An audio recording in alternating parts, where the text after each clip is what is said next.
လန်ကစုကစားလို့ခေါ်တဲ့ကောင်လေးတယောက်လမ်းကြောင်းနေရင်းနဲ့စတင်ထားပါတယ်။ရုပ်တဲ့သူ့စီကိုတံမဏိတန်းတွေပြုတ်ကျလာခဲ့ပေမဲ့ရှီဆူရီလို့ခေါ်တဲ့မိန်းကလေးတယောက်ကသူ့ရဲ့ဓာတ်တွေနဲ့ကာကွယ်ပေးလိုက်ပါတယ်။သူ့ရဲ့ဝတ်စုံကိုမြင်တော့သူအံ့သွားပြီးချက်နေမှာမဟုတ်ဘူးလားလို့မေးပါတယ်။သူကစိတ်လွတ်နေလို့ထိခိုက်မိလားလို့သူ့ကိုမေးလိုက်ပါတယ်။ဒါပေမဲ့သူကဘာမှမဖြစ်ဘူးလို့ပြောပြီးသူ့ကိုကယ်တင်ပေးလို့ကျေးဇူးတင်တဲ့အကြောင်းပြောပါတယ်။သူမကတန်တန်းတွေဟာတကယ်တော့နှက်ဆိုးတွေဖြစ်တဲ့အကြောင်းပြောပြတော့သူကချုပ်ထွေးသွားခဲ့ပါတယ်။ဒါပေမဲ့သူအမြဲတမ်းမတော်စတွေနဲ့ကြုံတွေ့ရတဲ့အကြောင်းအရင်းကနှက်ဆိုးတွေကြောင့်လို့မှတ်ချက်ပြုလိုက်ပါတယ်။သူမကနှက်ဆိုးတွေဟာဆာမူတိုင်းသွေးရှိတဲ့သူ့လိုလူတွေကိုလိုက်နေတဲ့အကြောင်းပေါ်ထုတ်ပါတယ်။ပြီးတော့နင်ဂျာတွေကသူတို့ကိုကာကွယ်ပေးနေတဲ့သူတွေဖြစ်တဲ့အကြောင်းပြောပြလိုက်ပါတယ်။ဒါပေမဲ့သူမျက်နှာကိုကြည့်ပြီးသူမကသူမယုံကြည်ဘူးဆိုတာကိုသိလိုက်ပါတယ်။ဒါကြောင့်သူ့နောက်ကိုကြည့်ဖို့ပြောလိုက်ပါတယ်။သူကနှက်ဆိုးတစ်ကောင်ပြဖြစ်သွားတာကိုမြင်လိုက်ရပါပြီ။သူမကသူနှက်ဆိုးတွေကိုမြင်လာရတဲ့အကြောင်းအရင်းဟာသူ့ရဲ့ဆာမူတိုင်းသွေးတွေနိုးထလာခြင်းဖြစ်တဲ့အကြောင်းပေါ်ထုတ်ခဲ့ပါတယ်။ဒါကြောင့်သူတို့ကသူ့ကိုအပြင်းထန်တက်ခိုက်ပါလိမ့်မယ်။သူမကသူ့ကိုကာကွယ်ခွင့်ပေးဖို့အကြံပြုပါတယ်။ဒါပေမဲ့သူမမှာအခြေအနေတစ်ခုရှိတဲ့အကြောင်းပြောပြလိုက်ပါတယ်။သူ့ကိုကာကွယ်ဖို့သူမလိုအပ်လို့သူ့မှာရွေးချယ်စရာမရှိဘူးဆိုတာကိုသိလိုက်ပါတယ်။ဒါကြောင့်သူ့ကိုသဘောတူလိုက်ပါပြီ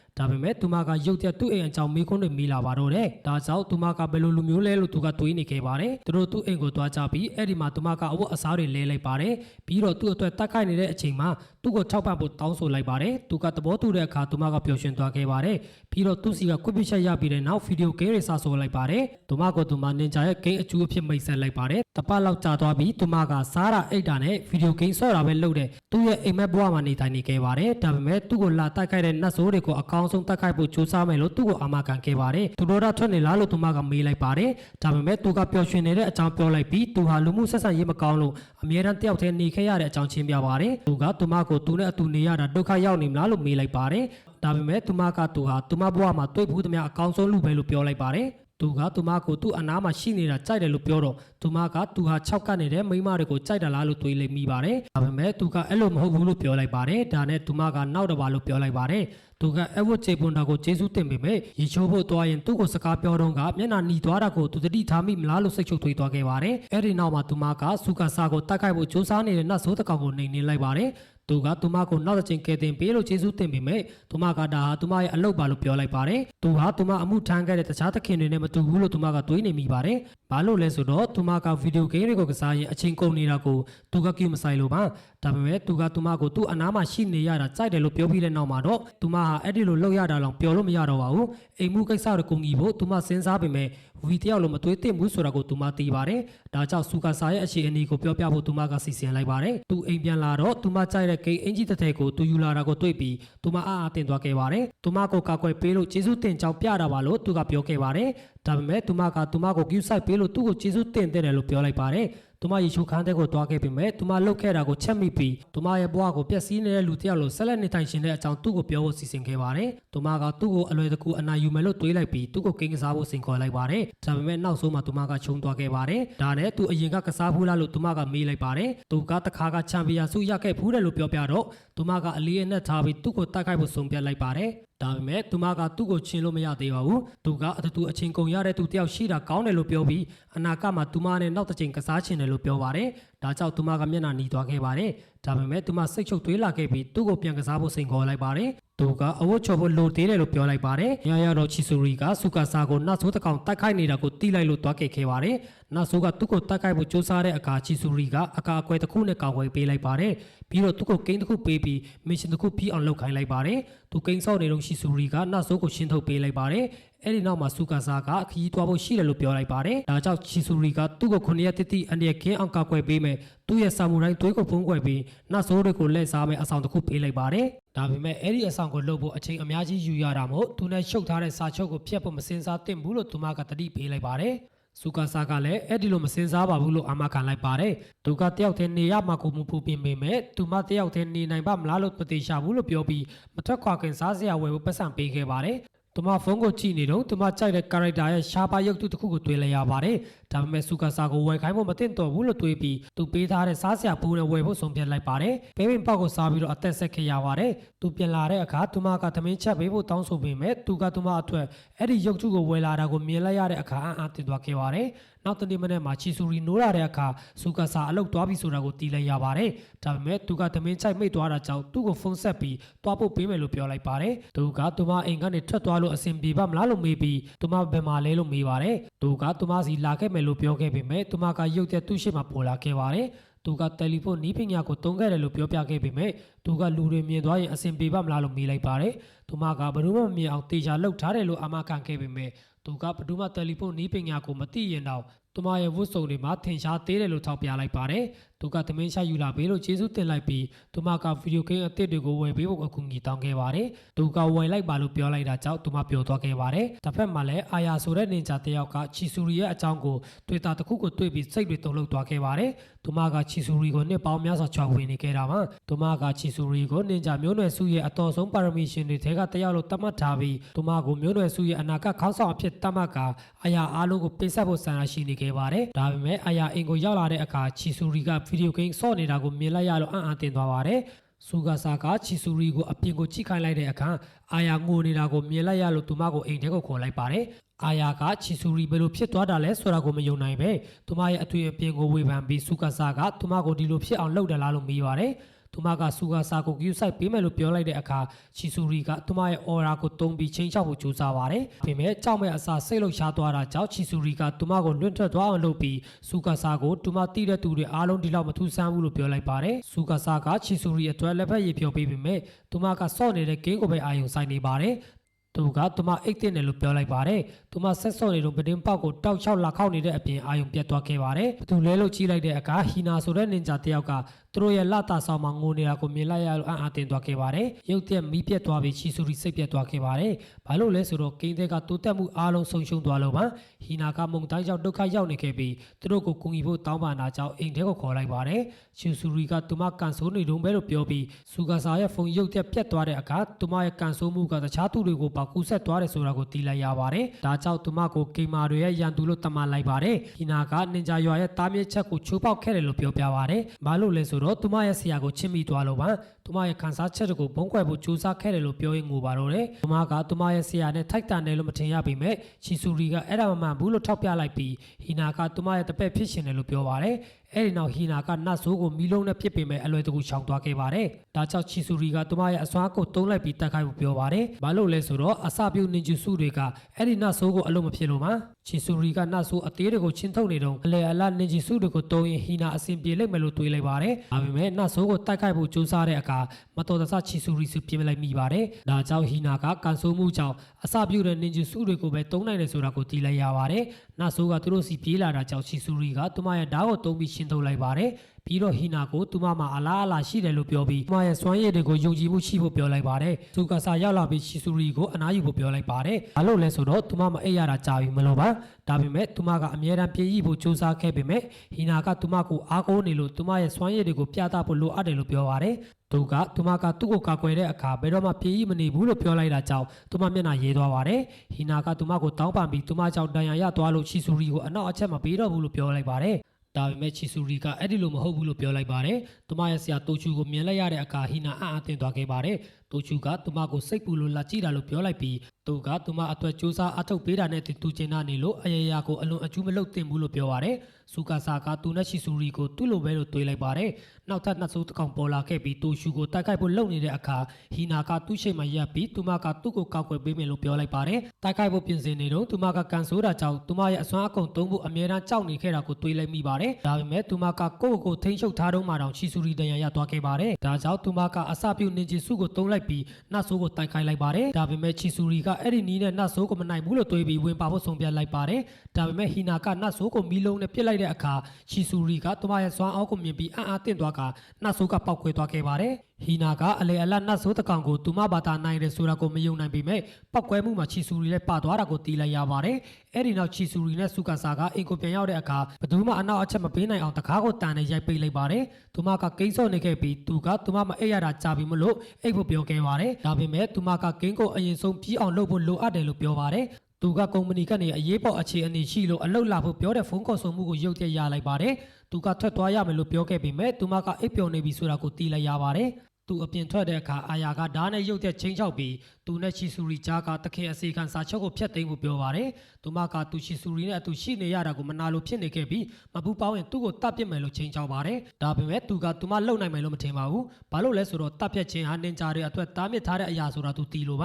ါသူမကနောက်ဆုတ်သွားပြီးသူကအခြေအနေကိုအေးအေးဆေးဆေးဆွေးနွေးတင်တယ်လို့ပြောပေမဲ့သူမကသူ့ရဲ့အင်ကာအစိတ်အပိုင်းတွေကိုဖျက်တောက်ပြီးလွတ်ပေးမယ်လို့ပြောပြီးတိုက်ခိုက်ပါတယ်သူမကသူ့ကိုဒုက္ခပေးမယ်လို့ပြောပေမဲ့နှဆိုးတစ်ကောင်ကသူတို့နှစ်ယောက်ကိုရုပ်သက်တိုက်ခိုက်ပါတယ်သူ့ဖုန်းကပြတ်နေလို့ချီဆူရီကိုအကူအညီတောင်းဖို့ဖုန်းမခေါ်နိုင်ခဲ့ပါဘူးနှဆိုးကသူ့ကိုထပ်ပြီးတိုက်ခိုက်ဖို့ပြင်ဆင်နေခဲ့ပေမဲ့အာယာကမီးလုံးနဲ့ပစ်လိုက်ပါတယ်သူကသူမအပြင်းအထန်ဒဏ်ရာရသွားတယ်လို့ထင်နေခဲ့ပေမဲ့သူမကတကယ်တော့ပျော်နေတာကိုတတိထားမိလိုက်ပါတယ်။သူမကမီးလျံတွေနဲ့ကိုဖုံးအုပ်ပြီးဓာတ်တွေကိုထုတ်ယူကနှဆိုးကိုတက်ခိုက်ပြီးချက်ချင်းတပ်ပစ်လိုက်ပါတယ်။သူမကနှဆိုးကိုတပ်ဖို့သုံးခဲ့တဲ့နီးပညာတွေကိုဂျင်းနာနေပေမဲ့ထပ်ပြီးတက်ခိုက်နိုင်အောင်အသက်ရှင်နေသေးကောင်းမယ်လို့ဆန္ဒရှိပါတယ်။ဒါပေမဲ့နောက်ထပ်နှဆိုးတစ်ကောင်ပေါ်လာခဲ့ပြီးသူမကိုထိုးနေပါတယ်။စူကာဆာကသူမကအထိုးခံရတာကိုပျော်နေတဲ့ဆိုတာကိုမယုံနိုင်ခဲ့ပါဘူး။သူမကသူမရဲ့ကန့်သက်ချက်ကိုရောက်တော့မဲ့အချိန်မှာအစစ်မြစ်နှဆိုးတစ်ကောင်ကစူကာဆာကိုဘာလို့လိုက်နေတာလဲဆိုတာကိုနားမလည်ခဲ့ပါဘူး။ဒါပေမဲ့သူ့ရဲ့ခန္ဓာကိုယ်ထဲကအလင်းရောင်ရုပ်သက်ထွက်လာခဲ့ပြီးနှဆိုးကိုအငွေ့ပြန်သွားစေခဲ့ပါတယ်။ဖုံငုတ်တွေငိမ့်သက်သွားပြီးတဲ့နောက်စူကာဆာကအာယာဟာတကယ်တော့ယောက်ျားလေးဆိုတာကိုသိလိုက်ရပါတယ်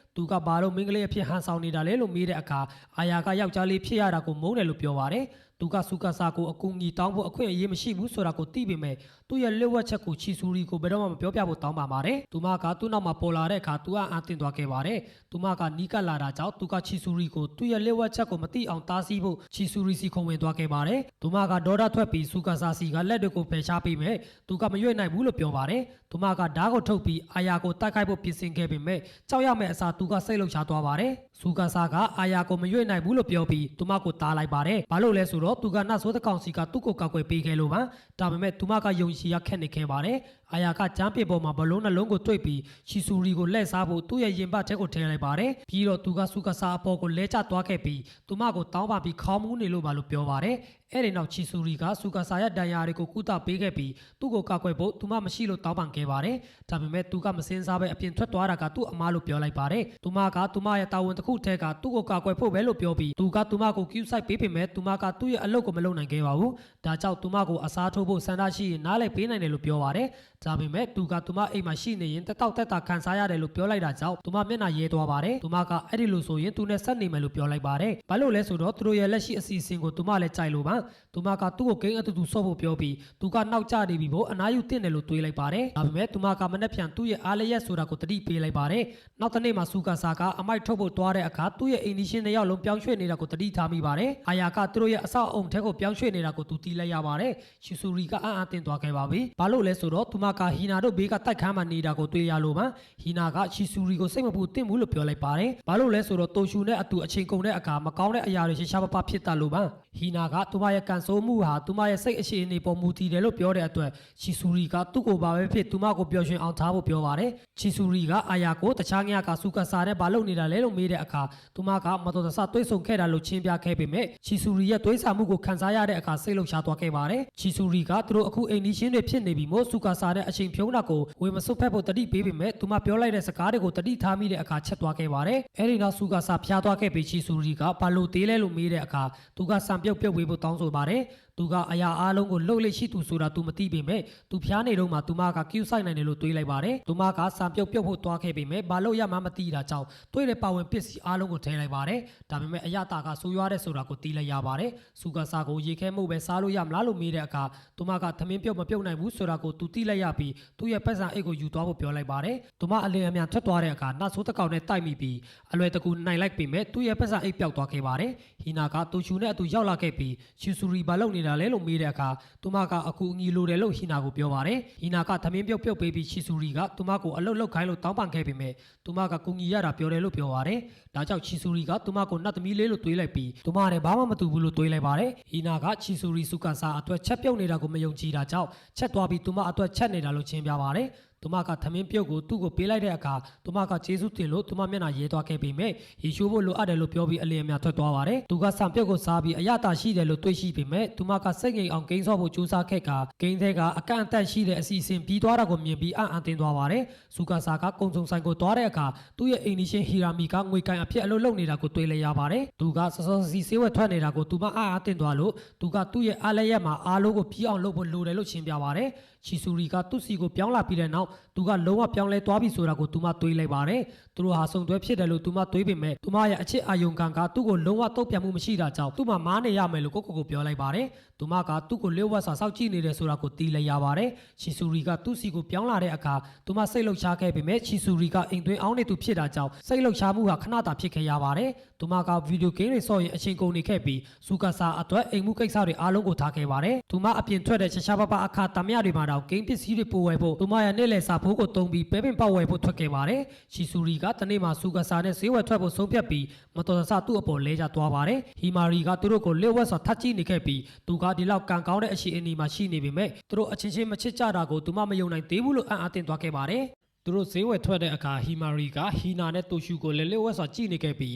းသူတို့ဟာတကက်ဆုံတွဲဖြစ်တယ်လို့တွေးနေခဲ့ပါတယ်သူတို့အနမ်းပေးတာကိုမြင်တော့စိတ်လှုပ်ရှားသွားခဲ့ပြီးအချင်းချင်းချစ်ချစ်ခင်ခင်နေတာဟာသူတို့ရဲ့အဓိကအရာဖြစ်တယ်လို့တွေးလိုက်ပါတယ်ဒါပေမဲ့ဟီနာကတခါတလေပောက်ကွဲမှုတွေဖြစ်စေတယ်ဆိုတာကိုတတိထားမိပါတယ်ကဘာမီပေါ်မှာတကိုတဲသမားတွေကသူတို့ကိုစန့်ကျင်နေလို့တွေးလိုက်ပါတယ်သူကစားကချီဆူရီဘာလို့သူ့ရဲ့နင်ဂျာဝတ်စုံကိုဘယ်တော့မှမချွတ်တာလဲလို့မေးတဲ့အခါသူမကနောက်ဆုံးအချိန်အထိဂိမ်းဆော့နိုင်အောင်လို့ပြောလိုက်ပါတယ်နောက်ဆုံးတစ်ကောင်ပေါ်လာရင်သူမရဲ့လေ့ကျင့်ရေးဝတ်စုံကိုချွတ်လိုက်ရုံနဲ့တိုက်ခိုက်ဖို့အစဉ်သင့်ဖြစ်ပြီးလို့ချင်းပြပါတယ်သူကမငစ်ပတ်ဘူးလားလို့မေးတဲ့အခါသူမကအဲ့ဒါဟာနင်ဂျာတယောက်ရဲ့စိတ်ဆန္ဒနဲ့ပုံဖော်ထားတာမို့အမြဲတမ်းတန့်ချင်းနေတယ်လို့ပြောပြပါတယ်ဒါပေမဲ့သူမရဲ့လေ့ကျင့်ရေးဝတ်စုံကအဲ့ဒီလိုမဟုတ်ဘူးဆိုတာကိုသူသိလိုက်ရလို့သူမအတွက်တန့်ချင်းရေးလုပ်ပေးဖို့ဆုံးဖြတ်လိုက်ပြီးချော်ဖွတ်နေတော့မှဝတ်ဖို့သူ့ရဲ့ဟူဒီကိုပေးလိုက်ပါတယ်အဲ့ဒီနောက်ဟီမာရီကသူ့ရဲ့တိုက်ခန်းကိုပြန်ရောက်လာတဲ့အခါဒေါ်ဒါထွက်နေတဲ့ချီဆူရီရဲ့တိုက်ခိုက်ခြင်းကိုခံနေရတဲ့အာယာကိုတွေ့လိုက်ရပါတယ်ဒါပေမဲ့သူကသူမစီကိုနီးကပ်ဖို့ကြိုးစားပြီးသူ့ကိုပို့ပြီးချင်းချောက်ပေးဖို့တောင်းပန်တာကြောင့်သူမကသူ့ကိုလွတ်ထွက်သွားအောင်လုပ်လိုက်ပါတယ်ဟီမာရီကရိုမန်ဟာတာအစီအစဉ်တွေရဲ့ပိုစတာတွေနဲ့ပြည့်နေတဲ့သူမရဲ့အခန်းကိုအလင်းအမြန်ပြန်ရောက်သွားခဲ့ပြီးသူကဆာရဲ့ဟူဒီကိုဝတ်ထားတဲ့ချီဆူရီကိုမြင်ပြီးအံ့အားသင့်သွားခဲ့ပါတယ်သူတို့အချစ်မှာကြချုံသွားလိမ့်မယ်လို့သူမမမျှော်လင့်ထားဘူးလို့ပြောလိုက်ပြီးသူမရဲ့အမားကနေတည်ယူဖို့လိုအပ်တယ်လို့ကိ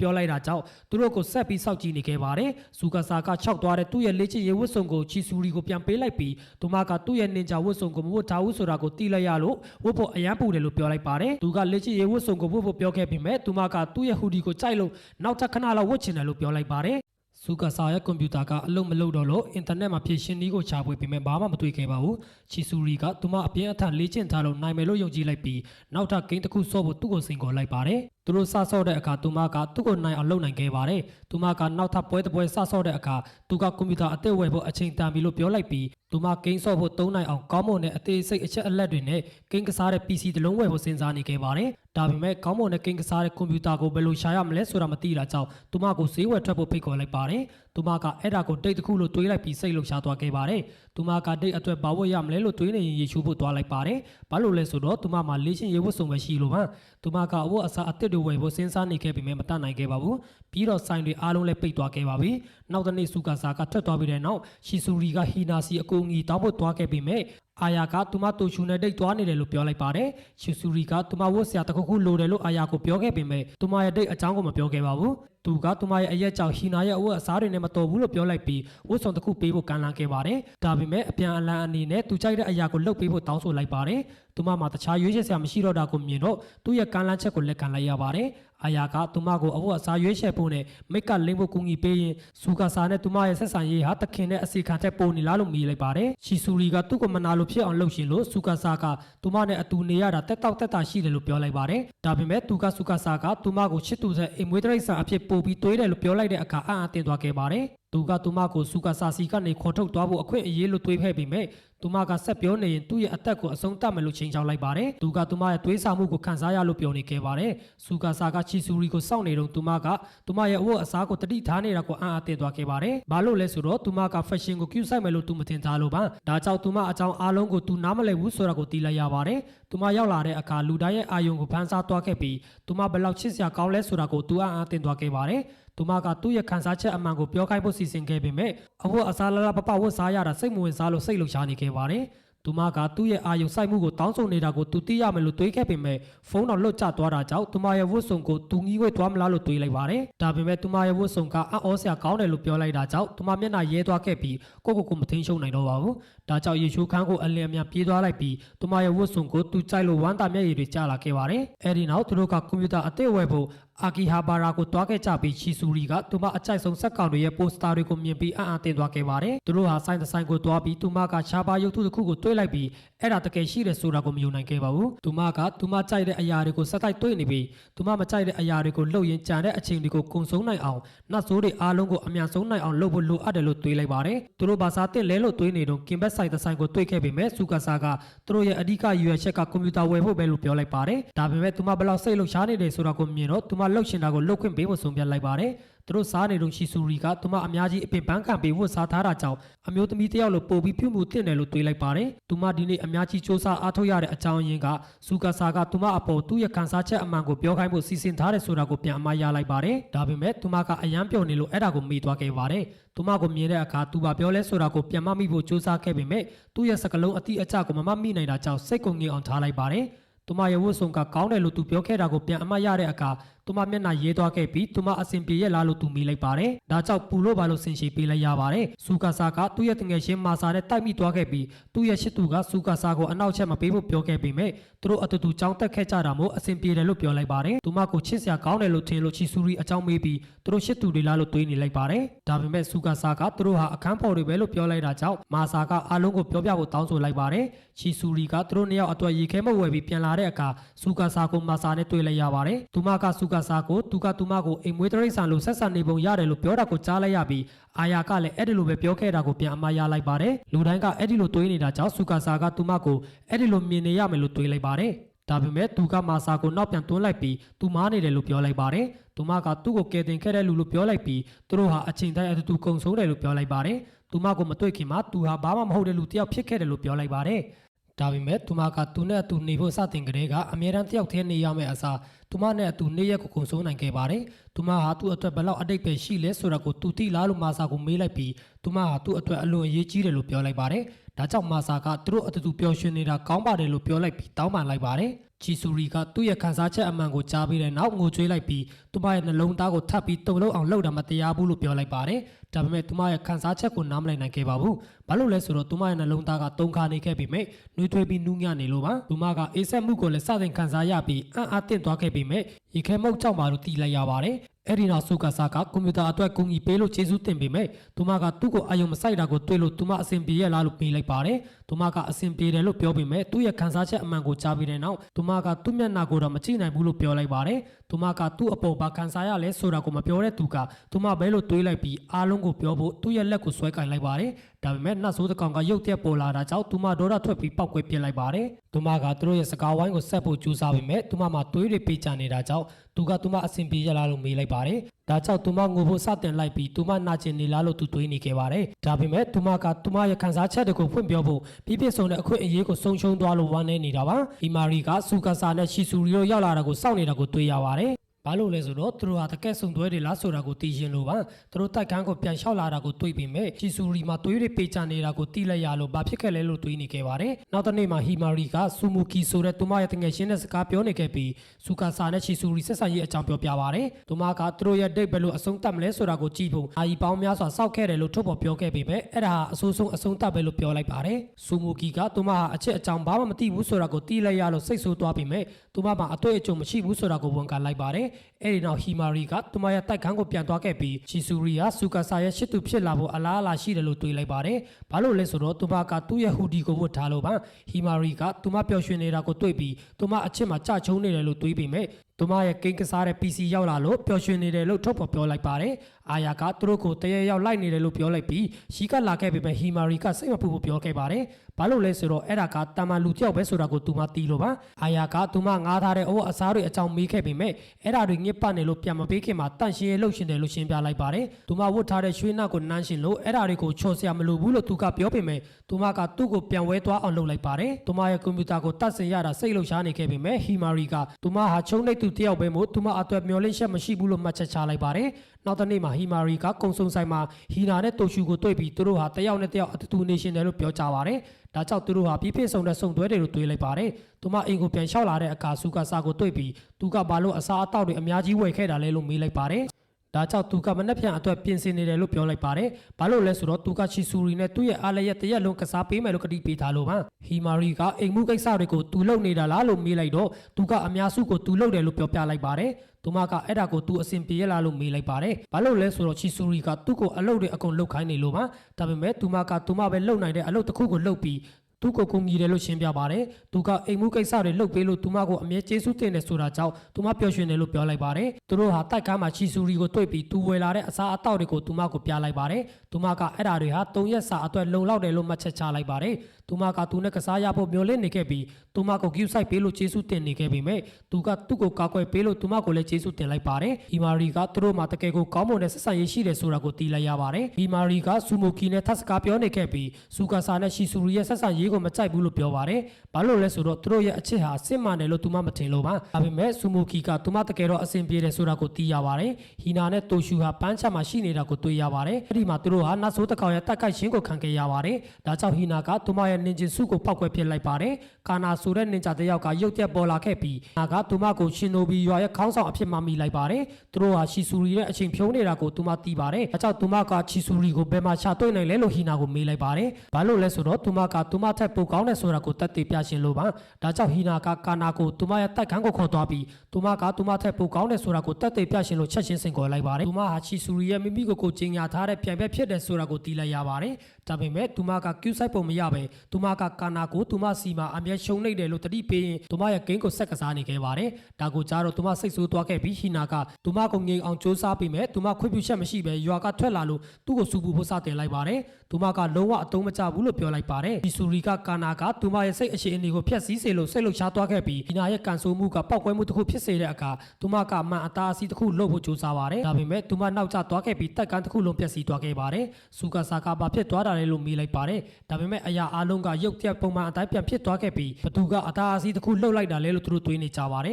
။အရာကသူတို့နဲ့အတူပါဝင်လာခဲ့ပြီးသူတို့စီကပောက်ကွဲမှုအကြောင်းမေးပါတယ်။ဒါကြောင့်သူတို့ကအသားအစီကိုလှုပ်လိုက်တာသူပဲလို့တွေးကြပါတယ်။ဒါပေမဲ့ရှီဆူရီကအဲ့ဒါမဖြစ်နိုင်ဘူးလို့မှတ်ချက်ချလိုက်ပါတယ်။ဘာလို့လဲဆိုတော့သူကအဲ့ဒါကိုလှုပ်ဖို့လုံလောက်အောင်မလိမ္မာလို့ပါ။သူကစာကမှအသားအစီဆိုတာဘာလဲလို့မေးနေတော့ဆိုကာနာကသူတို့ဟာနတ်ဆိုးတွေနဲ့တက်ခိုက်တဲ့အခါတုံးတဲ့စွမ်းရည်တစ်ခုဖြစ်တယ်လို့ရှင်းပြပါတယ်။ကဖန်တီးသူရဲ့ပတ်ဝန်းကျင်ကိုအစားထိုးပေးပါတယ်။သူတို့ဟာတက်ခိုက်နေတော့မှတကက်ကဘာကိုကောက်ကွယ်ဖို့အဲ့ဒါကိုတုံးကြပါတယ်။ပြီးတော့အဲ့ဒါကိုရုပ်သိမ်းလိုက်တဲ့အခါအရာအလုံးကပုံမှန်အတိုင်းပြန်ဖြစ်သွားခဲ့တာပါ။သူမကစူကာဆာကိုလောင်ပြောင်နေခဲ့ပါတယ်။ဘာလို့လဲဆိုတော့သူဟာချီဆူရီရဲ့အချင်းတခင်ဖြစ်ပြီးမဲ့အသားအစီကြောင့်မတီးလို့ပါ။ဒါပေမဲ့သူမဟာရွာကပျောက်ဆုံးနေတဲ့ကလေးတစ်ယောက်လားလို့တွေးနေခဲ့ပါတယ်။ဒါကြောင့်သူမစိတ်ဆိုးသွားခဲ့ပြီးသူမဟာချီဆူရီရဲ့ပြိုင်ဘက်ဖြစ်တယ်လို့ပြောလိုက်ပါတယ်။ဒါပေမဲ့သူမကိုကီးတော့မဆိုင်ပါဘူး။မန်အသားအစီဟာအစစ်မြင့်နင်ဂျီစုတစ်ခုဖြစ်တယ်လို့သူမကမှတ်ချက်ချလိုက်ပါတယ်။ပြီးတော့အဆောက်အုံတစ်ခုလုံးကိုဖုံးအုပ်ထားလို့ဖန်တီးထားတဲ့လူဟာအလွန်အားအင်ကြီးတယ်လို့တွေးလိုက်ပါတယ်။တခါခေါင်းလောင်းမြည်လာပြီးသူတို့ဟာဆူရီဆိုတဲ့အင်ရှင်မဖြစ်တယ်ဆိုတာကိုသိလိုက်ရပါတယ်။ဒါပေမဲ့ချီဆူရီကသူမကိုမှတ်မိပြီ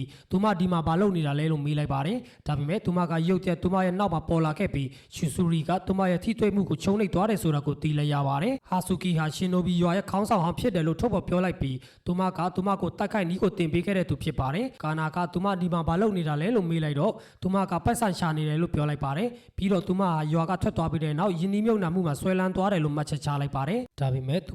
ူမရဲ့အဆောက်အုံထဲမှာရိုနင်တွေစုစည်းရှင်တယ်လို့လည်းပြောလိုက်ပါတယ်။ပြီးတော့တီထောင်တဲ့စစ်တီတော်တွေကနတ်ဆိုးတွေကိုနှိမ်နင်းဖို့လက်ဝဲအမှုပညာကိုသုံးခဲ့တယ်လို့ထုတ်ဖော်ပြောပြလိုက်ပါတယ်။အဲ့ဒါကိုရိုနင်လို့ခေါ်တဲ့သူတို့ရဲ့ဆွေမျိုးတွေစီကိုလက်စစ်ကန်ခဲ့ပါတယ်။ဒါပေမဲ့သူတို့ကဘယ်လိုတိုက်ခိုက်ရမလဲဆိုတာကိုမသိခဲ့ကြပါဘူး။ဒါကြောင့်ဟာဆူကီကသူတို့ကိုကာကွယ်နိုင်ဖို့ရိုနင်တွေကိုအဲ့ဒီမှာစုစည်းဖို့ဆုံးဖြတ်လိုက်ပါတယ်။ဒါပေမဲ့သူမကဆုံးရှုံးမှုတွေကိုခံစားရတာမုန်းတယ်လို့ရှင်းပြလိုက်ပြီးမန်အသားအစီးကိုထပ်ပြီးအသက်သွင်းလိုက်ပါတယ်။အဲ့ဒါပျက်စီးသွားပြီလို့ထုတ်ဖော်ပြောလိုက်ပြီးပြင်ဖို့အတွက်ကကြမ္မာတစ်ခုကုန်ကြပါမယ်။ဒါကြောင့်သူတို့အားလုံးကိုပေးချိတ်ခိုင်းပါမယ်။သူတို့အတွက်အလုပ်တစ်ခုလုပ်ပေးရင်ဖြစ်ပျက်ခဲ့တာတွေကိုရေးချပေးမယ်လို့ကတိပေးလိုက်ပြီးသူတို့အားလုံးကိုမြို့ထဲကိုခေါ်သွားခဲ့ပါတယ်။ကာနာကသူမကသူတို့ကိုအန်ဒီများတဲ့မစ်ရှင်တစ်ခုပို့မယ်လို့တွေးနေခဲ့ပါတယ်။ဒါပေမဲ့သူမကသူတို့ကိုကော်ဖီဆိုင်တစ်ခုကိုခေါ်သွားခဲ့ပြီးအဲ့ဒီမှာအစီကံမလေးတွေကသူတို့ရဲ့အချစ်နင်ဂျီစုတွေနဲ့ပေါက်တယ်တွေကိုဝန်ဆောင်မှုပေးနေတာကိုတွေ့လိုက်ရပါတယ်။သူတို့ဟာတကယ်နင်ဂျာတွေဖြစ်တယ်လို့ထုတ်ဖော်ပြောခဲ့ပေမဲ့သူတို့ဟာသူတို့ရဲ့ရွာကနေထွက်ပြေးလာခဲ့ကြတာပါ။ပြီးတော့မင်းကလေးတွေကိုအဲ့ဒီမှာအလုပ်လုပ်ဖို့ပြောလိုက်ပါတယ်။ဒါကြောင့်သူတို့ဟာအစီကံမလေးတွေကိုဝတ်စားပြီးပေါက်တယ်တွေကိုကော်ဖီဆိုင်ကိုကြိုဆိုကြပါတယ်။အာဆူကီကသူတို့ကိုအလုပ်သွားလုပ်ဖို့ပြောပေမဲ့သူတို့ကဘာလို့ရမလဲဆိုတာကိုမသိသေးဘူးလို့ရှင်းပြကြပါတယ်။ ဒါကြောင့်သူတို့ရဲ့စိတ်နေစိတ်ထားကအရေးကြီးဆုံးဖြစ်တယ်လို့ပြောပြီးသူတို့ဟာအဆင်ပြေတယ်လို့လုပ်ဖို့ပြောလိုက်ပါတယ်ချီဆူရီကသူမဟာအမြဲတမ်းဆီယာမဆိုးတယောက်ဖြစ်ခဲ့တယ်လို့ပတ်ချက်ချလိုက်ပြီးသူမရဲ့ပါရမီကြောင့်နင်ဂျီစုကိုတင်ယူခဲ့တယ်လို့ထုတ်ဖော်ပြောလိုက်ပါတယ်ဟီနာကဖောက်တဲ့တယောက်ကိုဝန်ဆောင်မှုပေးနေတာကိုတွေ့ရပြီးသူ့ရဲ့မာယူမှုကိုပေးလိုက်ပါတယ်ဒါပေမဲ့သူမကသူမရဲ့အချစ်နင်ဂျီစုကိုတုံးဖို့ကြိုးစားတဲ့အခါသူ့ကိုလောင်ကျွမ်းလူနီးပါဖြစ်သွားခဲ့ပါတယ်။ဒါကြောင့်ဖြစ်ပျက်ခဲ့တာအတွက်တောင်းပန်လိုက်ပြီးမြဲသူကတကယ်တော့ပျော်ရွှင်နေတယ်ဆိုတာကိုသိလိုက်ရပါတယ်။ဘာလို့လဲဆိုတော့သူကမတော်တဆနိုင်တဲ့မိန်းကလေးတွေကိုကြိုက်လို့ပါ။အာယာကတခြားဖောက်တဲ့တရားကိုဖျော်ဖြေပေးပြီးမြဲသူကသူ့စီကနေမာယူမှုတွေကိုမယူရှင်ပါဘူး။ဒါကြောင့်သူ့ကိုချင်းချောက်ဖို့ကြိုးစားခဲ့ပြီးမြဲဖောက်တဲ့ကအဲ့ဒါကိုပျော်ရွှင်နေတယ်ဆိုတာကိုတွေ့လိုက်ရပါတယ်။ခါနာကစကားမရပဲပြောနေတဲ့ဖောက်တဲ့တရားကိုနားထောင်ပြီးသူဘာပြောနေလဲဆိုတာကိုမသိဘူးလို့မှချက်ချလိုက်ပါတယ်။ဒါပေမဲ့သူမဟာကော်ဖီဆိုင်မှာချစ်စရာအကောင်းဆုံးအစီအကံမလေးဖြစ်တယ်လို့ပြောလိုက်ပြီးချီဆူရီသက်ပိုပြီးလာတယ်လို့ပြောလိုက်တာကြောင့်သူမပျော်ရွှင်သွားခဲ့ပါတယ်။ချီဆူရီကသူမရဲ့အလုပ်ကိုလုပ်ဖို့ကြိုးစားပြီးသူမဟာလုံးဝအတွေ့အကြုံမရှိသူတယောက်ဖြစ်တယ်လို့ဝန်ခံလိုက်ပါတယ်။ဒါပေမဲ့သူမရုပ်တရက်မအီမတာဖြစ်လာလို့ပြန်ကောင်းလာတဲ့အထိအနားယူတဲ့အဝတ်လဲခန်းတဲ့ကိုတွားလိုက်ပါတယ်။ဒါပေမဲ့သူမကပုံမှန်လုပ်နေကြလုပ်ငန်းစဉ်ကိုပြန်သွားနိုင်ဖို့သူမရဲ့အလုပ်ကိုပြီးအောင်လုပ်ဖို့ဆုံးဖြတ်ထားပါတယ်။သူမကနောက်ဖောက်တဲ့ကိုနှုတ်ဆက်ခဲ့ပေမဲ့အဲ့ဒါကစူကာစာဖြစ်တဲ့ဆိုတာကိုသိလိုက်ရလို့သူမလန့်သွားခဲ့ပါတယ်။ဟာဆူကီကသူမအစင်မပြေလို့သူ့ကိုခေါ်ဖို့ဆုံးဖြတ်ခဲ့တယ်လို့ပြောပြလိုက်ပါတယ်။ဟာဆူကီကရောင်းအားကျဆင်းစေရင်သူမရဲ့စွမ်းဆောင်ရည်ပန်းတိုင်တွေတိုးလာမယ်လို့တတိပေးလိုက်ပါတယ်။ဒါကြောင့်သူမကသူမရဲ့အချစ်ချီစုနဲ့သူ့ရဲ့ဝန်ဆောင်မှုပေးဖို့ကြိုးစားခဲ့ပေမဲ့သူမလုပ်နိုင်ခဲ့ပါဘူး။ဟီနာကတိုရှူကိုတွေ့လို့သူမအစေခံဝတ်စုံကိုဝတ်ထားတာကိုမမြင်စေချင်လို့ရှက်သွားခဲ့ပါတယ်။သူမကြိုက်ထားတဲ့ဘီယာကိုလွတ်ချလိုက်ပြီးမြဲချီဆူရီကဖမ်းလိုက်ပြီးသူမမူးနေရင်သူမရဲ့အလုပ်ကိုလုပ်နိုင်တယ်လို့ပြောလိုက်ပြီးတောက်ဖို့ဆုံးဖြတ်လိုက်ပါတယ်။ဒါပေမဲ့ရှက်ရှင်တတိလေးသွားခဲ့ပါတယ်။တတိပင်ရလာတဲ့အခါစူကာစာကိုတွေ့ပြီးသူမကသူဟာသူမအတွက်အရေးကြီးတယ်လို့ပြောလိုက်ပါတယ်။ဒါပေမဲ့ရုတ်တရက်အန်ချလိုက်ပါတယ်။အဲဒီနောက်ဟာဆူကီကမင်္ဂလေးတွေကိုသူတို့ဟာ3ရက်အတွင်းသူတို့ရဲ့ပန်းတိုင်တွေကိုပြည့်မိခဲ့တယ်လို့ပြောလိုက်ပါတယ်။ဒါကြောင့်သူတို့ရဲ့အကျွေးတွေကိုစပ်ပြီးသွားခဲ့ပါပြီ။သူတို့ဟာနောက်ဆုံးမှပြီးသွားလို့ဝမ်းသာခဲ့ကြပါတယ်။ဒါပေမဲ့ကာနာကသူမအံပြီးတဲ့နောက်သူတို့ရဲ့ပန်းတိုင်တွေတိုးလာပြီလို့ချီဆူရီကိုလောင်ပြောင်လိုက်ပါတယ်။ခန္ဓာကသူတို့ရဲ့ကောင်းမွန်တဲ့စွမ်းဆောင်ရည်ကြောင့်3ရက်အတွင်းသူတို့ရဲ့ပန်းတိုင်တွေကိုပြည့်မီနိုင်ခဲ့လို့သူမကိုကျေးဇူးတင်တယ်လို့မှတ်ချက်ချလိုက်ပါတယ်။ဟာဆူရီကသူမမှန်တယ်လို့ပြောလိုက်ပြီးဟာနာရဲ့အောင်အားဟာချီဆူရီရဲ့နှစဖြစ်တယ်လို့ပြောပြလိုက်ပါတယ်။ဒါကြောင့်သူမမယုံနိုင်လောက်အောင်ပါရမီရှိတယ်လို့ပြောလိုက်ပါတယ်။သူတို့အဝတ်အစားတွေလဲပြီးတဲ့နောက်ဟာဆူကီကလူတိုင်းကိုသူတို့ရဲ့ဝတ်စုံတွေကိုအင်ယူသွားနိုင်တယ်လို့ပြောလိုက်ပါတယ်။ချီဆူရီကသူမရဲ့ယူနီဖောင်းကိုထားခဲ့ဖို့တွေးနေခဲ့ပါတယ်။ဒါပေမဲ့ဟီနာကစူကာဆာအဲ့ဒါကိုကြိုက်ပုံရတယ်လို့ပြောတော့ချီဆူရီကအင်ယူသွားဖို့ဆုံးဖြတ်လိုက်ပါတယ်။အဲ့ဒီညနေမှာစူကာဆာကအင်ကိုပြန်လျှောက်လာတာကိုတွေ့ရပြီးချီဆူရီအကြောင်းတွေးနေခဲ့ပါတယ်။သူမမူးနေတော့ပြောခဲ့တဲ့အရာအလုံးကိုမေ့လိုက်ဖို့ပြောခဲ့ပေမဲ့သူမကသူ့ကိုသူမအတွက်အရေးကြီးတယ်လို့ပြောတဲ့အခါဘာကိုဆိုလိုတာလဲလို့သူတွေးနေခဲ့ပါတယ်။ချီဆူရီကစူကာဆာအင်ပြန်လာတာကိုစောင့်နေခဲ့ပြီးတကားခေါလောင်းတန်ကြတော့သူ့ကိုပြန်လဲကြိုဆိုလိုက်ပါတယ်။ဒါပေမဲ့သူတို့ယူနီဖောင်းတွေလဲထားတယ်လို့ထုတ်ဖော်ပြောပြလိုက်တော့အာရဖြစ်နေတာကိုသိလိုက်ရပါတယ်။ဒါပေမဲ့သူမသူ့ရဲ့ဝတ်စုံကိုဝတ်ထားတာကိုမြင်တော့သူစိတ်လှုပ်ရှားသွားလို့သူမကသူ့ကိုပြန်ဝဲသွားအောင်လုပ်လိုက်ပါတယ်။သူမကစူကာဆာအခက်အခဲတွေ့တယ်ဆိုတာကိုသိလိုက်ရပြီးနတ်ဆိုးတစ်ကောင်ကသူ့ကိုတိုက်ခိုက်နေတာကိုတွေ့ရပါတယ်။ဒါကြောင့်သူတိုက်ခိုက်ဖို့ပြင်ဆင်နေခဲ့ပေမဲ့ရုတ်တဲ့အရွယ်အစားကြီးလာခဲ့ပါတယ်။ချီဆူရီရောက်လာပြီးသူ့ကိုနတ်ဆိုးတွေနဲ့တွေ့တဲ့အခါသူမကိုဖုန်းဆက်ဖို့ပြောခဲ့ပြီးအဲ့ဒါတွေကိုနှိမ်နှင်းပြီးသူ့ကိုကျေးဇူးဆက်ခြင်းလို့ပါသူတို့အတူညစာစားနေတာကိုတွေ့ရပြီးချီဆူရီကအစားအသောက်တွေအရသာရှိတယ်လို့ပြောလိုက်ပါတယ်စူကာဆာကမနှက်ဖြန်ဈေးဝယ်ထွက်ရမယ်လို့မှတ်ချက်ချလိုက်ပါတယ်သူမကသူနဲ့အတူသွားဖို့ဆုံးဖြတ်ပြီးတဲ့အခါသူ့ကိုသူမနဲ့အတူကစားဖို့ဖိတ်ခေါ်ပါတယ်။ဒါပေမဲ့ရုပ်တဲ့အန်ဒီကိုခန်းစားလိုက်ရပြီးတိုက်ခန်းကထပ်ပြီးပောက်ကွဲသွားခဲ့ပါတယ်။ဒါကြောင့်သူလန့်သွားခဲ့ပေမဲ့ဟာဆူကီကမာအတာအစည်းကိုအသက်သွင်းပြီးပြီလို့ထုတ်ဖော်ပြောပြလိုက်ပါတယ်။ပြီးတော့သူတို့ကိုစောင့်ကြည့်နေတယ်လို့ပြောလိုက်ပြီးချီဆူရီကိုတိုက်ခန်းကထွက်သွားဖို့ပြောလိုက်ပါတယ်။အဲ့ဒါကသူမလိုရှင်နိုဘီတယောက်အတွက်နေရာမဟုတ်ဘူးလို့ရှင်းပြလိုက်ပြီးစူကာဆာရဲ့တခင်ရဲ့စွမ်းအားတွေကိုသူမဘယ်တော့လစ်လူရှုတော့မှလဲလို့ချီဆူရီကိုမေးလိုက်ပါတယ်။သူတို့ဟာမယုံနိုင်လောက်အောင်မြန်နှုံးနဲ့တိုက်ခိုက်ခဲ့ကြပြီးဟာဆူကီကသူ့ရဲ့စွမ်းအားတွေကအစစ်မြစ်နတ်ဆိုးတွေကိုဆွဲဆောင်နေမှာမို့ချီဆူရီနောက်ဆုံးမှအခက်အခဲတွေ့လိမ့်မယ်လို့ရှင်းပြပါတယ်။ဟာဆူကီကကြီးမားတဲ့ချင်းချောက်မှုတစ်ခုမပေါ်ခင်မှာသူ့ရဲ့စွမ်းအားကိုငားဖို့အကြံပြုလိုက်ပြီးချီဆူရီကိုမြေပြင်ပေါ်ပြုတ်ကျသွားအောင်လုပ်လိုက်ပါတယ်။ဒါပေမဲ့သူမကဘယ်တော့အားလျှော့မလဲလို့မေးလိုက်ပါတယ်။ဒါကြောင့်သူမစိတ်ဆိုးသွားခဲ့ပြီးရှေ့ကိုအလေအမြန်ပြေးထွက်သွားခဲ့ပေမဲ့ဟာဆူကီကသူမရဲ့အားအင်ကုန်သွားပြီလို့ပြောပြီးအလွယ်တကူအနိုင်ယူလိုက်ပါတယ်။ဒါပေမဲ့စူကာဆာကရုတ်ရက်သူမကိုကောက်ွယ်လိုက်ပြီးဟာဆူကီကသူ့ကိုသူမရဲ့မော်စွမ်းအားနဲ့ချင်းချောက်ခဲ့ပေမဲ့သူကနောက်ဆုတ်ဖို့ငင်းဆောင်ပြီးချီဆူရီနဲ့ဆက်လက်အတူနေရှင်တယ်လို့ပြောလိုက်ပါတယ်။ဒါကြောင့်သူမကသူ့အတွက်နောက်ဆုတ်ဖို့ဆုံးဖြတ်လိုက်ပါတယ်။ဒါပေမဲ့သူမကသူ့ကိုတေချာစဉ်းစားဖို့ပြောလိုက်ပြီးနောက်တစ်ခေါက်မှညာတာမှမဟုတ်ဘူးလို့ပြောလိုက်ပါတယ်။နောက်တစ်နေ့မှာချီဆူရီကစူကာဆာကိုသူမဘဝကိုပြောင်းလဲဖို့ဆုံးဖြတ်လိုက်ပြီလို့ပြောပြီးသူ့အတွက်အကောင်းဆုံးလုပ်ပေးမယ်လို့ကတိပေးလိုက်ပါတယ်။သူမကအလုတ်ချဖို့ကြိုးစားခဲ့ပေမဲ့အမြဲတမ်းငင်းပယ်ခံခဲ့ရပါတယ်။ ဒါကြောင့်သူမအသုံးမချဘူးလို့ခန်းစားလိုက်ရပြီးတိုက်ခိုက်ခြင်းဟာသူမကျွမ်းကျင်တဲ့တစ်ခုတည်းသောအရာလို့တွေးနေခဲ့ပါတယ်ဒါပေမဲ့ဆူကာဆာကသူမကိုဘယ်လိုကယ်တင်ခဲ့လဲဆိုတာကိုပြန်အမှတ်ရခဲ့ပြီးသူ့ကိုကူညီဖို့ဆုံးဖြတ်ထားခဲ့ပါတယ်သူမကအဓိကကော်ဖီဆိုင်ကိုပြန်သွားခဲ့ပြီးကာနာကိုတွေ့တော့သူမဒီမှာဘာလုပ်နေတာလဲလို့မေးလိုက်ပါတယ်ဒါကြောင့်သူမရဲ့ရွာမှာမှန်အသားအစီးတာလီစမန်တွေလိုအပ်တယ်လို့ထုတ်ဖော်ပြောပြလိုက်ပါတယ်ဘာလို့လဲဆိုတော့သူတို့ရဲ့ရှင်နိုဘီတွေကနတ်ဆိုးတွေနဲ့တိုက်ခိုက်ဖို့လိုအပ်လို့ပါဒါပေမဲ့အစစ်မြတ်အသားအစီးနီးပညာရှိတဲ့နင်ဂျာတယောက်တည်းကအဲ့ဒါကိုဖန်တီးနိုင်တယ်ဆိုတာကိုသူမသိပါတယ်ဟာဆူကီကလုံနိုင်မယ်လို့ထင်လို့တာလီစမန်တွေနဲ့လဲလှယ်ပြီးသူမအတွက်ထပ်ပြီးအလုပ်လုပ်ဖို့ဆုံးဖြတ်ထားပါတယ်ချီဆူရီနဲ့ဟာနာတို့ကစတိုးဆိုင်မန်နေဂျာနဲ့စကားပြောနေခဲ့ကြပါတယ်။မန်နေဂျာကသူတို့ကိုဘာလို့အစီကမလေးတွေအဖြစ်အလုပ်လုပ်ရှင်တာလဲလို့မေးတော့ချီဆူရီကအရင်တစ်ခေါက်အဲ့ဒီမှာအလုပ်လုပ်တုန်းကအဖောက်တဲ့တွေကိုဝန်ဆောင်မှုပေးရတာကိုနှစ်သက်ခဲ့တယ်လို့ရှင်းပြပါတယ်။ဒါပေမဲ့ကာနာကသူမလိန်နေတယ်ဆိုတာကိုသိပါတယ်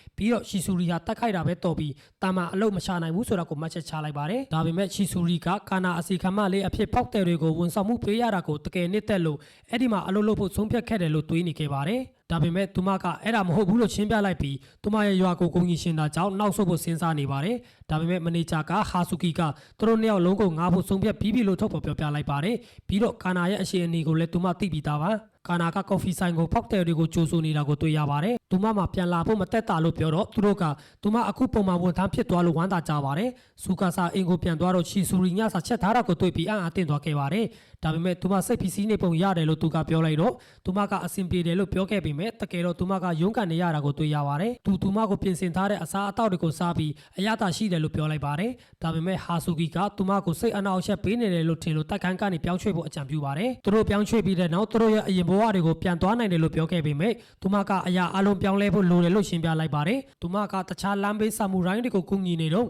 အိမ်မှာသူမရဲ့ဘဝကိုပျော်ရွှင်နေခဲ့တယ်လို့ထုတ်ဖော်ပြောခဲ့ပေမဲ့သူတို့ကိုတလပဲကာကွယ်ပေးခဲ့ရတယ်လို့မှတ်ချက်ချလိုက်ပါတယ်။နတ်ဆိုးတွေကသူတို့ကိုအနောက်အချက်ပေးနေတာရပ်သွားပြီးတဲ့နောက်သူမဟာသူတို့ရဲ့အိမ်တွေကိုစွန့်ခွာခဲ့ပါတယ်။ဒါပေမဲ့သူကမတူဘူးလို့ပြောခဲ့ပါတယ်။ဘာလို့လဲဆိုတော့သူမကသူ့ကို6လကြာကာကွယ်ပေးနေလို့ပါ။ဒါပေမဲ့နတ်ဆိုးတွေကဆက်လာနေခဲ့ပြီးသူတို့ဟာအထူးမျိုးရိုးရှိလို့ပို့ပြီးအင်အားကြီးလာနေခဲ့ပါတယ်။နောက်ဆုံးမှာအလွန်အင်အားကြီးတဲ့နတ်ဆိုးတစ်ကောင်ပေါ်လာလိမ့်မယ်လို့သူမကပြောလိုက်ပြီးသူ့ကိုမကာကွယ်နိုင်တော့ဘူးလို့ပြောလိုက်ပါတယ်။အဲ့ဒါကိုနှိမ်နင်းဖို့တခုတည်းသောနီလန်ကသခင်ရဲ့စွမ်းအားကိုတုံ့ပြန်ပဲလို့ပြောလိုက်ပါတယ်။အဲ့ဒါတုံးဆွဲသူကိုကပ္ပစွမ်းအားကိုထိန်းချုပ်ခွင့်ပေးပြီးသူတို့ကိုစွမ်းဆောင်မှုပေးနေတဲ့နင်ဂျာတွေကိုအားကောင်းစေနိုင်တယ်လို့ရှင်းပြပါတယ်။ဒါပေမဲ့စိတ်မပူဖို့ပြောလိုက်ပါတယ်။ဘာလို့လဲဆိုတော့သူမကနတ်ဆိုးတွေကိုနှိမ်နင်းနိုင်အောင်ပို့ပြီးစွမ်းအားကြီးလာမှာမလို့ပါပြီးတော့သူ့အတွက်အရာရာကိုလှုပ်ပေးမယ်လို့ကတိပေးခဲ့ပါတယ်ဒါပေမဲ့အဲ့ရမဝင်ခင်ဆူကာဆာကသူဘာတွေကူညီနိုင်မလဲလို့တွေးနေခဲ့ပါတယ်ဘာလို့လဲဆိုတော့ချီဆူရီကသူ့အတွက်စူးစမ်းလုပ်ကင်နေတယ်ဆိုတာကိုသူသိလို့ပါသူကသူ့ကိုသူဆက်ပြီးတန်တရားဝင်နေလို့မဖြစ်ဘူးလို့မှချက်ချလိုက်ပါတယ်ဘာလို့လဲဆိုတော့သူမကသူ့ရဲ့အားပေးမှုကိုလိုအပ်လို့ပါပြီးတော့သူမအတွက်အကောင်းဆုံးလုပ်ပေးဖို့ဆုံးဖြတ်လိုက်ပါတယ်ချီဆူရီကစက်ကူတရွက်ပေါ်မှာပုံဆွဲနေတာကိုတွေ့ရပါတယ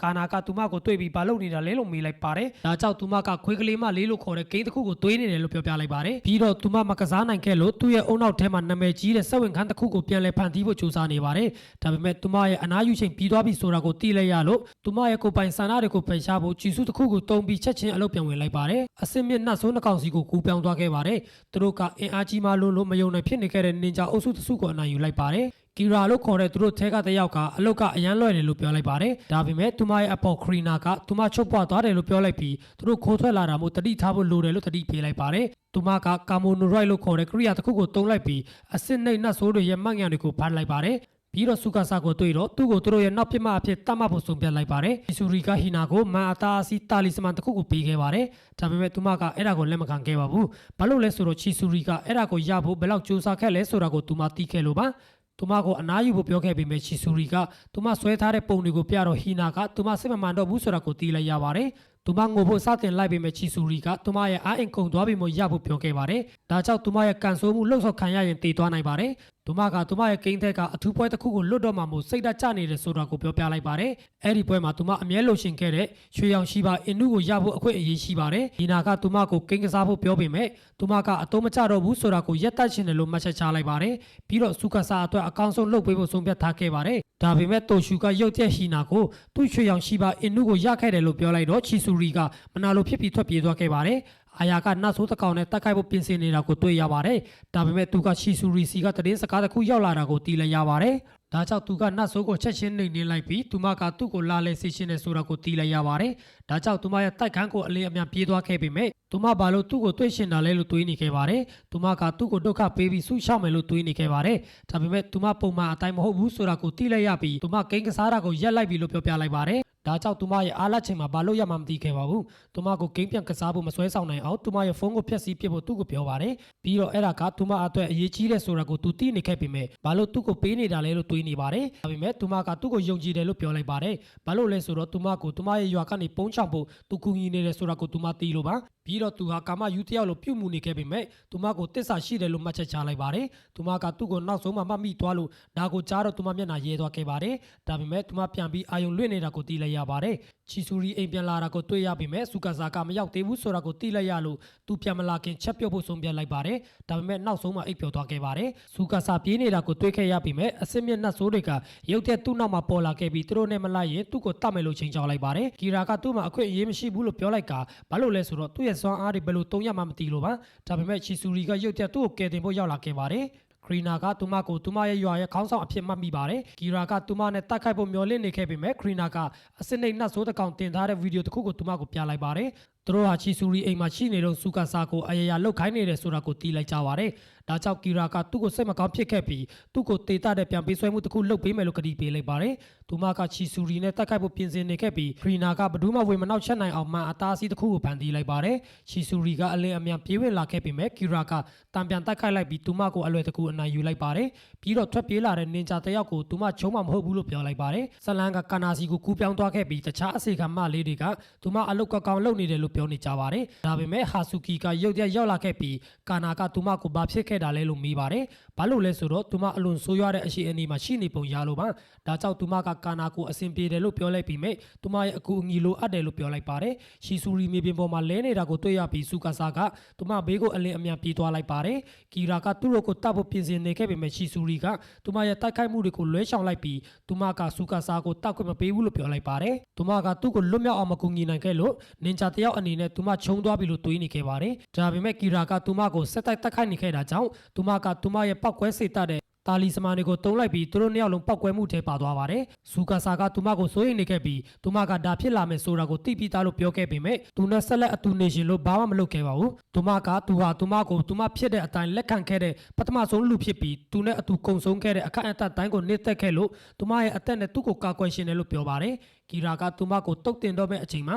စူကာဆာကရုတ်တရက်သူမကိုကာကွယ်လိုက်ပြီးသူမကကီရာကိုနောက်ပြန်တွန်းလိုက်ပါတယ်။စူကာဆာကတခင်ရဲ့စွမ်းအားတွေကိုနိုးထစေခဲ့လို့သူမအထင်ကြီးသွားခဲ့ပါတယ်။ဒါပေမဲ့ကီရာကသူတို့ကိုနောက်ချက်ပြီးသူတို့ကိုရဲရဲဆက်ဆက်တိုက်ခိုက်ဖို့စတင်လိုက်ပါတယ်။ခရီနာကစူကာဆာမှာအခွင့်အရေးမရှိဘူးလို့မှတ်ချက်ချလိုက်ပါတယ်။ဘာလို့လဲဆိုတော့သူလုံနိုင်တာတခုတည်းကသူ့ရဲ့အကာအကွယ်နဲ့ပိတ်ဆို့တာပါ။ပြီးတော့အဲ့ဒါပြတ်တော့မှမိုးချီဆူရီကသူ့ခန္ဓာကိုယ်နဲ့သူ့ကိုကာကွယ်လိုက်ပါတယ်။ကီရာကသူတို့ကိုဖျက်တောက်ဖို့ပြင်ဆင်နေခဲ့ပေမဲ့သူမရုတ်တရက်တိုက်ခိုက်ခံလိုက်ရပြီးကာနာပေါ်လာခဲ့ပါတယ်။သူမကရှင်နိုဘီရွာရဲ့ခေါင်းဆောင်ဖြစ်တယ်လို့ပြောလိုက်ပါတယ်။သူမကကီရာနဲ့တိုက်ခိုက်ဖို့ပြင်ဆင်နေခဲ့ပါတယ်။ကီရာကသူမကိုစိတ်အနှောက်အယှက်ဖြစ်တယ်လို့တွေးနေခဲ့ပါတယ်။ဘာလို့လဲဆိုတော့သူမကကိုယ့်ကိုယ်ယုံကြည်မှုအပြည့်ရှိနေလို့ပါ။ဒါပေမဲ့ခရီနာကသူမရဲ့ဝတ်စုံနဲ့ချစ်စရာကောင်းတယ်လို့ပြောလိုက်ပါတယ်။သူမကစူကာဆာကိုသူမရဲ့ဒဏ်ရာပေါ်ကိုလက်တင်လိုက်ပြီးချီဆူရီကိုကုသခိုင်းခဲ့ပါတယ်။ဒါကြောင့်သူကစူးစမ်းဖို့ဆုံးဖြတ်လိုက်ပြီးအဲ့ဒါအလုပ်ဖြစ်နေတာကိုမယုံနိုင်ခဲ့ပါဘူး။ကာနာကသူတို့လွတ်မြောက်ဖို့အချိန်ဝယ်ပေးမယ်လို့ပြောလိုက်ပါတယ်။ရှီဆူရီကသူမကီရာကိုမနိုင်ဘူးလို့တတိပေးခဲ့ပေမဲ့သူမကတယောက်တည်းမဟုတ်ဘူးလို့ထုတ်ဖော်ပြောပြလိုက်ပါတယ်။ဟီနာပေါ်လာပြီးသူမကချီဆူရီကိုကူညီရှင်တယ်လို့ပြောလိုက်ပါတယ်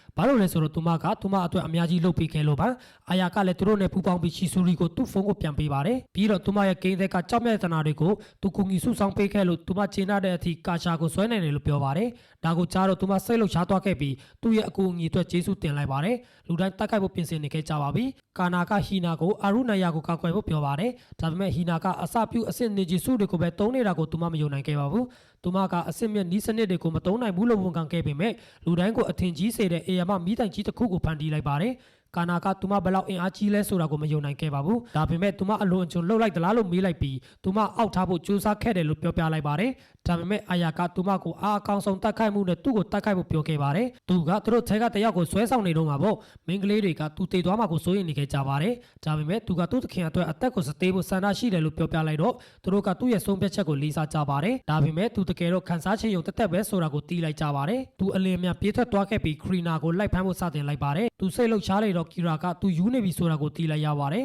ခရီနာတောက်ကိုရောက်သွားခဲ့ပြီးအာယာကဟီနာကိုလှုပ်ဖို့ပြောလိုက်တော့သူမကသူမရဲ့တိုက်ခိုက်မှုတွေကိုပြင်ဆင်လိုက်ပါတယ်သူကခရီနာကိုစုပ်ကန်လိုက်ပြီးသူတို့နှစ်ယောက်လုံးအေယာမပောက်ကွဲမှုတစ်ခုတည်းပါသွားခဲ့ပေမဲ့ခရီနာကလက်နက်မဲ့နဲ့လမ်းလျှောက်ထွက်သွားနိုင်ခဲ့ပါတယ်သူမကဟီနာရဲ့တိုက်ခိုက်မှုကအံ့ဩစရာကောင်းတယ်လို့ပြောလိုက်ပါတယ်ဒါကြောင့်သူမကိုသူမကာကွယ်ဖို့အကောင်းဆုံးအကာအကွယ်ကိုတုံးခဲ့ရပါတယ်ပြီးတော့သူမကိုချင်းချောက်မှုတစ်ခုအဖြစ်မြင်လို့နောက်ထပ်နီးစနစ်တစ်ခုမတုံးခင်သူမကိုတတ်ဖို့ဆုံးဖြတ်လိုက်ပါတယ်ဒါပေမဲ့အာယာကရုတ်တရက်သူမကိုပြန်ဝဲသွားအောင်လုပ်လိုက်ပါတယ်ဟီနာကသူအသက်ရှင်နေသေးလို့ဝမ်းသာနေခဲ့ပေမဲ့သူပုံမှန်အတိုင်းမဟုတ်ဘူးဆိုတာကိုသိလိုက်ရပါတယ်ဒါနဲ့ပဲဗီဒီယိုကပြီးဆုံးသွားခဲ့ပါပြီခင်ဗျာ